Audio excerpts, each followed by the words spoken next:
Dah tahun 2025 ni, masih lagi ada orang tak reti nak jaga kereta Dulu bila asal ada masalah kereta je, korang salahkan kaum wanita yang mana tak pandai nak jaga kereta.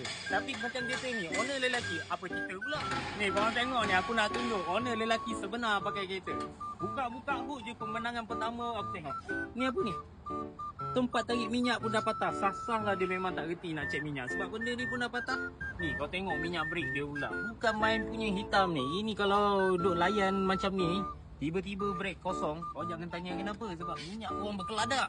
Ni benda yang paling tak boleh nak diterima. Sekarang ni kita orang tengah buat promo radiator flushing. Tapi bila buka pun kereta ni, tengok masih lagi ada kes-kes karat macam ni. Ini dalam radiator ni, kita tengok pula dalam tangki dia. Kau tengok tangki dia. Ini dah berlumpur, dah berselut dah ni. Itu pasal lah aku cakap, selalu aku pesan, buat radiator flushing setiap 40,000 km. Kalau kau tak buat, segala selut, segala lumpur, segala banas, semua kau hangkut bawa dalam kereta. Apa pasal? Dah tak ada. Untuk kereta ni, owner nak ke, tak nak ke, aku nak kena buat juga. Sebab aku buat tengok selut ni, aku memang tentang So nanti kalau kau nak tahu apa result, macam mana proses mesin ni bekerja, kau layan video seterusnya.